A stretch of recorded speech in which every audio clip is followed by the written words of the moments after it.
So Paparao గారు, తమిళనాడు సంబంధించి చర్చిస్తున్నాం. తమిళనాడులో రిప్యూటెడ్ ఏజెన్సీ అయిన axis my India Vijay party single largest party అవుతుంది, విజయ్ కేతనం కూడా ఎగరవేస్తుందని చెప్తుంది. 98 నుంచి 160 సీట్లు విజయ్కి ఇచ్చారు వాళ్ళు. డిఎంకే 30% ఓట్లు, టీవీకేకి 30% ఓట్లు ఇచ్చారు. అన్నా డిఎంకే కేవలం 22 నుంచి 24 సీట్లకు పరిమితం అవుద్ది. అన్నా డిఎంకే ప్లస్ బీజేపీ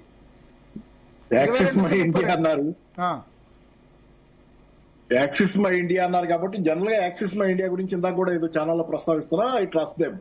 మామూలుగా నేను గతం నుంచి చూస్తుంది కూడా యాక్సిస్ మై ఇండియా అనేవాళ్ళు కొంత గౌరవం కోసం పాకులాడే స్వభావం ఉన్నవాళ్ళు. తప్పు చెప్పకూడదు, తప్పు చెప్పి గౌరవం పోగొట్టుకోకూడదని గతంలో ఎన్నికలప్పుడు కూడా ఏదో తను చెప్పిన తప్పైనప్పుడు ఆయన కన్నీళ్లు పెట్టుకున్నాడు, స్టూడియోలోనే కన్నీళ్లు పెట్టుకున్నటువంటి స్వభావం. కాబట్టి వాళ్ళ స్వభావం దృష్ట్యా వాళ్ళు తప్పు చేయాలి. జనరల్ గా సార్ నేను నా అబ్జర్వేషన్ ఏంటంటే ప్రీ పోల్ ఎవరైనా అటు ఇటు అవుతారు. ఎగ్జిట్ పోల్ విషయానికి వచ్చేసరికి 2-3 రోజుల్లో అవుద్ది కదా, 2-3 days. కాబట్టి ఎవరైనా వాళ్ళ ఫేక్ సర్వేలు కాకుండా ఎగ్జిట్ పోల్లో సరే మన తెలుగు సర్వేలు అంటే వాళ్ళ వెస్ట్ బెంగాల్లో తమిళనాడులో చేశారో లేదో తెలియదు, కానీ నేషనల్ గ్రూప్స్ ఏంటంటే రిప్యుటేషన్ కోసం నెక్స్ట్ క్లయింట్స్ రావాలి కదా, క్లయింట్స్ రావాలి కాబట్టి ఎగ్జిట్ పోల్స్ వాళ్ళకు వచ్చిందే చెప్పే ప్రయత్నం చేస్తారు. మ్యానిపులేషన్ తక్కువ అవకాశం. ఇలాంటి క్లయింట్సే వచ్చేవాళ్ళు కూడా ఉన్నారు. కొంతమంది పదే తప్పు చెప్పి కూడా వాళ్ళకి ఆ క్లయింట్సే ఉంటారు. మా తరఫున చెప్పని చెప్పించుకునే వాళ్ళు ఉన్నారేమోనని సందేహాలు వచ్చే విషయాలు కూడా ఉన్నాయి. ఎగ్జిట్ పోల్స్ లో ప్రీ పోల్ అనట్లేదు, ఎగ్జిట్ పోల్సే నేను అంటుంది. ఎగ్జిట్ పోల్స్ లోనే మా తరఫున ఇది కూడా కిరాయి వ్యవహారంగా మారిందా అనే సందేహాలు అనేక సార్లు వస్తాయి. అందుకని నేను మా యాక్సిస్ మై ఇండియా నేను కొంత గౌరవిస్తానని, గౌరవం కోసం పాకులాడే వాళ్ళు ఇవన్నీ ఎందుకు అంటున్నానంటే వాళ్ళు ఇలాంటి పనులు చేయరు అనే ఒక నమ్మకం. అట్లాంటి వాళ్ళు మిగతా ఇంకెవరు ఉండరని కాదు, కానీ గత నుంచి చరిత్ర చూస్తుంటే ఎగ్జిట్ పోల్స్ ఎన్నిసార్లు మనం ఈ నమ్మి మనం డిస్కషన్లు పెట్టుకుని డిబేట్లు పెట్టుకుని ఆఖరికి అదంతా తలకిందులైంది ఎన్నో చూసాం. అందుకని దాని మీద కాకుండా నేను అనేది ఏంటంటే కొంత క్రెడిబిలిటీ ఉన్నటువంటి వాళ్ళు వాళ్ళ వ్యక్తిగత గుణాలు కూడా చూడాలి కదా మనం. అందుకని వాళ్ళు సాధ్యమైనంత పర్ఫెక్ట్ చేస్తారని. కాబట్టి మీరు చెప్పిన దాని ప్రకారం చూస్తే మరి యాక్సిస్ మై ఇండియా చెప్పిందే కరెక్టే. విజయ్ గురించి నేను బయట కూడా మనం వింటున్నాం కదా, is going to make a big impression, అంటే బిగ్ డెంట్ అనేది చాలా పెద్ద ఎత్తున రాబోతున్నాడు అనేది కొన్ని వినపడుతున్నాయి. రాజ్దీప్ సత్యసాయి అనుకుంటే ఈ మధ్యకాలంలో. కానీ ఇప్పుడు ఇది నిజమైతే ఒక ఫిల్మ్ స్టార్ పాలిటిక్స్ లోకి వచ్చి ఈ విధంగా ఏమంటారు, సినిమా నటులకు ఓట్లు పడమంటారు కదా, ఓన్లీ జనాలు వస్తారని చెప్పి దాన్ని రాంగ్ అని ప్రూవ్ చేసినట్టు ఒకవేళ ఇది నిజమైతే. అదే చిరంజీవికి జరిగింది అదే. ఇక్కడ మీరు మాట్లాడారు కదా, ఫెయిల్ అయ్యాడు. కానీ పవన్ కళ్యాణ్ గెలిచింది కూడా మనం మర్చిపోకూడదు, ఎన్టీ రామారావు గెలిచింది కూడా మనం మర్చిపోకూడదు. అంటే పవన్ కళ్యాణ్ గెలిచాడు కానీ 21 సీట్లే కదా, అలయన్స్ కదా. 21 అంటే ఎలియన్స్ లో పోటీ చేస్తే గెలుచుకున్నాడు కదా. అవును, పోటీ చేసి గెలుచుకున్నాడు. ఫస్ట్ ఎలక్షన్ కాదు మళ్ళీ Pawan Kalyan second election, third election. ఎన్నిసార్లైనా ఏదైనా ఎన్టీ రామారావు ఫస్ట్ ఎలక్షన్ లోని 9 నెలల్లో వచ్చాడు కదా. వచ్చాడు. అదే ఎన్టీఆర్ తర్వాత మళ్ళీ లేదు. ఎన్టీఆర్ ఎంజీఆర్ తర్వాత ఫస్ట్ ఎలక్షన్ లో మళ్ళీ కొట్టింది లేదు ఎవరు కూడా. లేదు కానీ ఉండకూడదని ఏమి లేదుగా, మళ్ళీ అలాంటివి జరగకూడదని లేదు. అక్కడ ఉన్న వ్యాక్యూమ్ బట్టి ఉంటుంది సార్. అక్కడ ప్రజల్లో మనోస్థితి వ్యాక్యూమ్, వాళ్ళకి విసిగిపోయి ఉంటే, ఎగ్జిస్టింగ్ పాలిటిక్స్ తో విసిగిపోయి ఉంటే వాళ్ళ మనోస్థితి ఎలా ఉందనేది. అంటే ఊరికే అయితే అన్నా డిఎంకే లేదా డిఎంకేనా అన్న దాంతో బహుశా అట్లా అయి ఉండొచ్చా.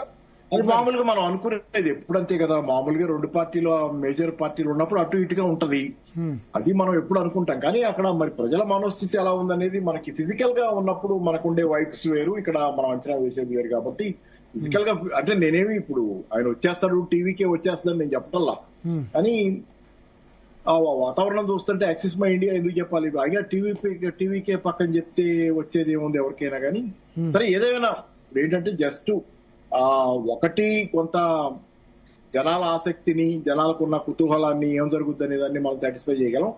సరే దీనిలో తమిళనాడు కాకపోతే తమిళనాడులో బీజేపీకి ఏమైనా అవకాశం, అన్నా డిఎంకే కొంగుపుచ్చుకుని బీజేపీ కనుక ఎంటర్ అయితే సౌత్ ఇండియాకి అది మేజర్ ఎంట్రీ అయ్యేది. అలా కాకపోతే మరి ఇప్పుడు టీవీకే కనుక నిజంగా అన్ని సీట్లు వచ్చినా లేకపోతే హంగ్ వచ్చినా టీవీకే పాత్ర కూడా ఇప్పుడు ఉంటది, ఏమవుతుంది అనేది చూడాలి. బట్ మీ ప్రెడిక్షన్ మనం మాట్లాడారు తమిళనాడులో ఉన్న వాళ్ళతో. నా ప్రిడిక్షన్ అంటే నేను నా మనసులో ఉంది, స్టాలిన్ పట్ల నాకు అభిమానం ఉంది. ఓపెన్ గానే చెప్పాలంటే స్టాలిన్ పట్ల నాకు అభిమానం, ఎందుకంటే ఈసారి ఆయన బిహేవియర్ కూడా బాగుంది.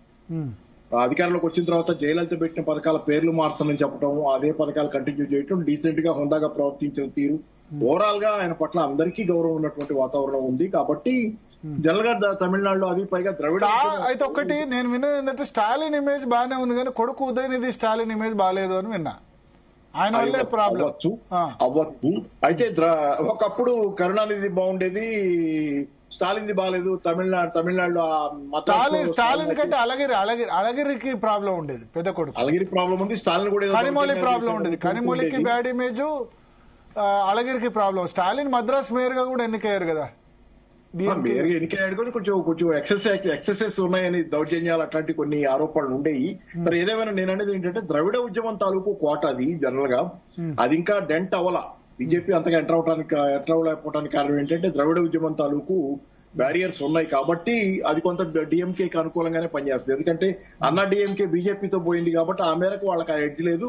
జయలలిత లేరు. జయలలిత తాలూకు ఇమేజ్ ఆఫ్ సంక్షేమం, ప్రజల వెల్ఫేర్ అనేది కూడా లేదు కాబట్టి అది పెద్ద మైనస్ అన్నా డిఎంకే. కాబట్టి అది డిఎంకేకి ప్లస్. ఇట్లాంటివి ఉన్నాయి.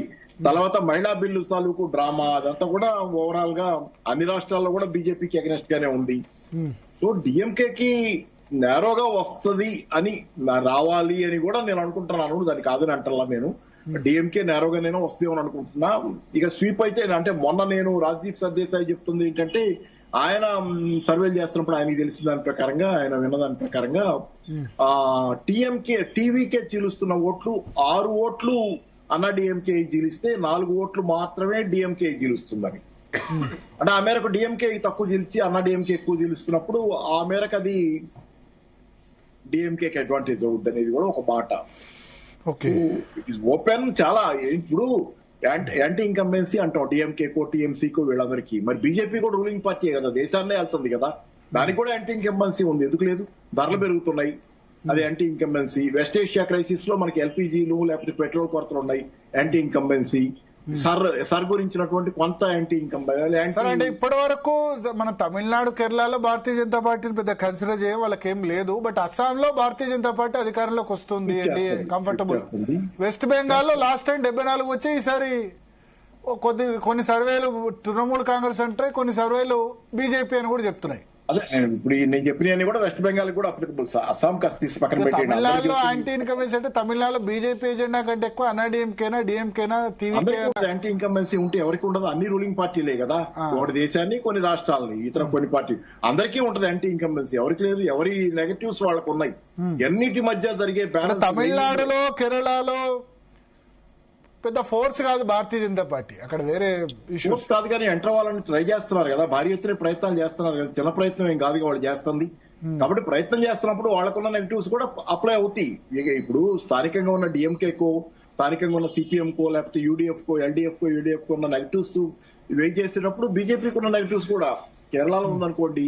ఇప్పుడు ఆ గల్ఫ్ క్రైసిస్ ఉంది, గల్ఫ్ లో క్రైసిస్ ఉంది. కేరళలో చాలా మంది గల్ఫ్ ప్రవాసితులు. ఆ వాటిని వెయిట్ చేసుకునేటప్పుడు బీజేపీ వాళ్ళు కూడా చూస్తారు. అది అన్ని వెయిట్ చేసినప్పుడు ఎటు మొగ్గు వస్తే అల్టిమేట్ గా ఏ మొగ్గు వస్తే దాని ప్రకారం పోతారు. అది బీజేపీ ప్రకారం పోతారు, ఇంకో ప్రకారం. ఎందుకంటే బీజేపీ కూడా అంటే ఇంకా అదేం ఫ్రెష్ పార్టీ ఏం కాదు కదా. Rule this country from last 12 years నుంచి పరిపాలిస్తుంది. అదేం ఫ్రెష్ ఏం కాదు. దానికి కూడా మైనస్లు ఉంటాయి, ప్లస్లు ఉంటాయి, అన్ని ఉంటాయి. మిగతా వాళ్ళకు ఉన్నట్లే ఉంటాయి. వీటన్నిటిని కలిసి చూసేటప్పుడు అల్టిమేట్ గా ఎలా పోవాలనేది జనాలు నిర్ణయించుకుంటారు. ఓకే. వెస్ట్ బెంగాల్ ఏంటి మీ